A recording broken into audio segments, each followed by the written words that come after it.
இது வரைக்கும் நம்ம எகிப்தோட மிஸ்ட்ரீஸ், குமரிகண்டத்தோட மிஸ்ட்ரீஸ், தமிழர்களோட மறைந்த வரலாறு பல நம்ம பார்த்துருப்போம்.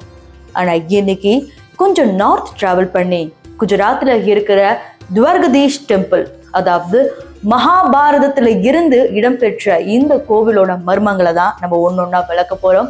அதுக்கு இந்த வீடியோவை நீங்க முழுக்க பார்க்கணும். ஸோ வாங்க வீடியோக்குள்ள போகலாம். நான் உங்கள் சிவரஞ்சனி, ரெட்டி மிஸ்ட்ரியில இருந்து.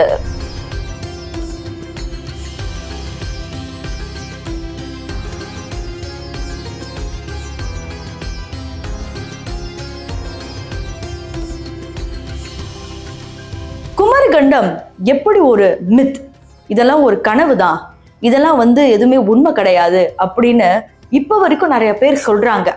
ஆனா நம்மளுடைய தமிழ் இலக்கியத்துல எல்லா இடத்துலையுமே ஒரு கண்டம் இருந்தது அப்படிங்கிற மாதிரியே சொல்றாங்களோ, அதே மாதிரி மகாபாரதத்துல ஒரு இடத்த குறிப்பிட்டு இருக்கிறாங்க. அதுதான் துவாரகா. இப்போ இந்த இடம் பாத்தீங்கன்னா ஒரு கனவு உலகம், இது ஒரு மித்து தான், இது எல்லாமே ஒரு பொய் தான் அப்படின்னு சொல்லிக்கிட்டு இருந்தவங்க கிட்டதான் ஒரு பெரிய சேஞ்ச் ஓவரே ஆச்சு. அது என்ன அப்படிங்கறத இப்ப பார்க்கலாம். துவாரகா அப்படின்னு சொல்றதுக்கு முன்னாடி இது யாரு உருவாக்குனாங்க அப்படிங்கறத நீங்க தெரிஞ்சுக்கணும். பரமாத்மா ஸ்ரீ லார்ட் கிருஷ்ணா இவர் தான் இந்த துவாரகா அப்படிங்கிற ஒரு இடத்த உருவாக்குனாரு. கிருஷ்ணாவோட ராஜ்யத்துல உருவாக்கப்பட்ட இப்படி ஒரு பிரம்மாண்டமான இடம் கிருஷ்ணா பெற்ற சாபத்தினால அந்த இடமே தண்ணீர்ல மூழ்கி போச்சு அப்படிங்கிற மாதிரி நீங்க விஷயங்களை கேள்விப்பட்டிருப்பீங்க.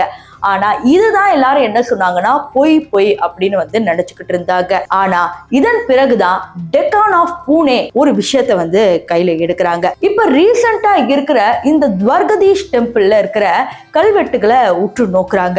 அதுல ஒரு சில விஷயங்கள் அவங்களுக்கு அடிபடுது. இப்ப இந்த இன்ஃபர்மேஷன்லாம் கலெக்ட் பண்ணி வச்ச பிறகு சரி இத பத்தி நம்ம இன்னும் தேடணும்னா இதற்கு முன்னாடி இருந்த துவாரகதீஷ் கோவில்கள் நமக்கு கண்டுபிடிக்கணும் அப்படிங்கிற மாதிரி ஒரு விஷயத்தை எடுத்து வைக்கிறாங்க. ஆனா துவாரகதீஷ் டெம்பிள் சுத்தி எல்லாம் புது புது பில்டிங் வந்தனால என்ன பண்றதுன்னு தெரியல. ஏதோ கவர்மெண்ட் கிட்ட எப்படியோ அக்செப்டன்ஸ் வாங்கி ஒரு இடத்தை கண்டுபிடிச்சு அங்க இன்னொரு துவாரகதீஷ் டெம்பிளை கண்டுபிடிக்கிறாங்க.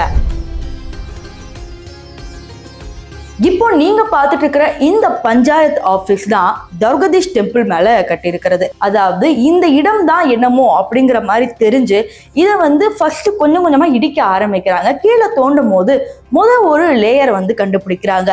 அந்த லேயரை பார்த்த பிறகு இது துவாரகதீஷ் டெம்பிளா இருக்கலாம் அப்படின்னு சொல்லி தேடும் போதுதான் சரி அப்படியே கீழே இன்னும் தேடும் போது இன்னொரு லேயரும் கண்டுபிடிக்கப்படுது.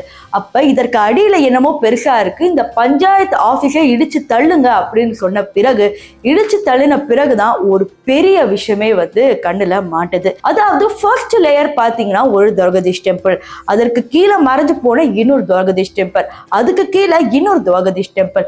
அதாவது கிட்டத்தட்ட 3 கோவில்கள் அடியில அப்படியே இருக்கு. இதை பார்த்தோன்னே பயங்கரமா எல்லாருமே ஷாக் ஆகிட்டாங்க. இதுல இன்னும் சொல்ல போனோம்னா கோவில்களை தேட தேட தேட அதுல ஒரு சீக்ரெட் பேசேஜ் இருக்கிறதாகவும் அந்த சீக்ரெட் பேசேஜ் வேற ஒரு கோவிலோட கனெக்ட் ஆகிறதும் கண்டுபிடிக்கிறாங்க.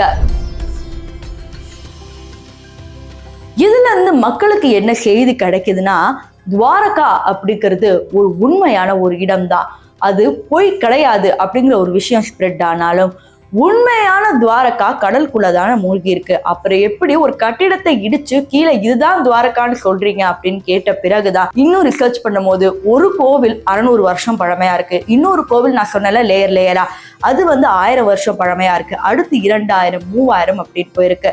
ஆனா மகாபாரதம் நடந்தது 10,000 வருஷத்துக்கு முன்னாடி அப்படிங்கிறப்ப எப்படி அதுக்கும் இதுக்கும் ஒத்துமை இருக்கும் அப்படிங்கிறது ஒரு பெரிய டவுட்டாவே இருக்கும். சரி, இப்ப இந்த கோவில்ல இருந்து எடுத்த ஒரு சில விஷயங்களை கலெக்ட் பண்ணி அடுத்து கடல்ல ரிசர்ச் பண்ண ஸ்டார்ட் பண்றாங்க. கடல்ல சர்ச் பண்ணணும் அப்படின்னா மெரைன் எக்ஸ்கவேஷன் அப்படிங்கிறது அவ்வளவு ஒரு சாதாரணமான ஒரு விஷயம் இல்லை. ஒருவேளை மெரைன் எக்ஸ்கவேஷன் இருந்திருந்தா இருநேரத்துக்கு குமரிகண்டம் உண்மையா இல்லையா அப்படிங்கறத நம்ம ஈஸியாவே கண்டுபிடிச்சிருக்க முடியும். இந்தியா என்னதான் டெக்னாலஜில முன்னேறி வந்தாலும் இந்த மாதிரி பழமையான விஷயங்களுக்கு, அதாவது ஆர்கியாலஜிஸ்ட்க்கு இந்த மாதிரி ஒரு விஷயங்களோ அதுக்கு பணமோ ஒதுக்குறதுக்கு கொஞ்சம் கவர்மெண்ட் தயக்கம் காட்டுறாங்க அப்படிங்கிறதே உண்மை. இந்த பழமையான துவாரகாவை கண்டுபிடிக்கிறதுக்கு கடல்ல இறங்கணும். ஆனா பிரச்சனை என்னன்னா, கடல்ல இறங்கணும்னா ஆர்கியாலஜிஸ்ட் தான் கடல்ல இறங்கணும். ஆர்கியாலஜிஸ்டுக்கு நீந்த தெரியுமா அப்படிங்கிறதே ஒரு பெரிய பிரச்சனை. எப்படியோ காசு சேர்த்து வச்சு கிட்டத்தட்ட 80,000 மட்டும் வச்சு ராவ் அப்படிங்கிற இவரோட டீம் தான் கடல்ல இறங்குறாங்க. அந்த கடல்ல இறங்கும் போது பாத்தீங்கன்னா, மகாபாரதத்துல சொன்ன குசஸ்தலி அப்படிங்கிற பிளேஸோட ஒத்துமையா இருக்கிற ஒரு சில விஷயங்களை கண்டுபிடிச்சு போட்டோவும் எடுக்கிறாங்க. இதுல தான் வெளிப்படையாவே தெரியுது துவாரகா அப்படிங்கிறது பொய்யான ஒரு விஷயம் இல்ல. கிருஷ்ணா, அதாவது மகாபாரதத்துல தோன்றிய இந்த துவாரகா தான் இப்ப கடல்ல மூழ்கி போயிருக்கிறது உண்மை அப்படிங்கிற மாதிரி சொல்றாங்க. இதெல்லாம் நடந்தது எப்பன்னு பாத்தீங்கன்னா 1983ஆம் ஆண்டு. ஆனா நம்ம இப்ப இருக்கிறது 2025, 2026க்கே நம்ம போக போறோம். ஆனா இவ்வளவு வருஷம் கேப், கிட்டத்தட்ட 40 வருடங்கள் ஆச்சு. இப்ப வரைக்கும் ஏன் துவாரகாவை கண்டுபிடிக்க முன் வரல அப்படிங்கிற மாதிரி நீங்க கேள்விப்பட்டிருப்பீங்க.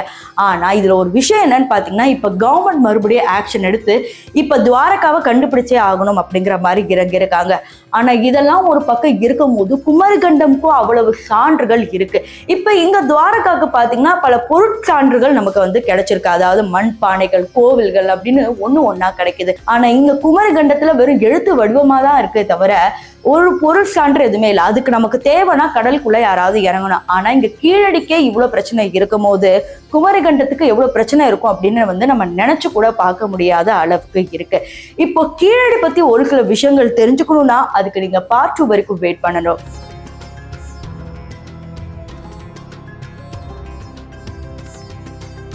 இந்த வீடியோ உங்களுக்கு பிடிச்சிருக்கும் நினைக்கிறேன். ஸோ சேனலை மறக்காம சப்ஸ்கிரைப் மற்றும் லைக் பண்ணுங்க.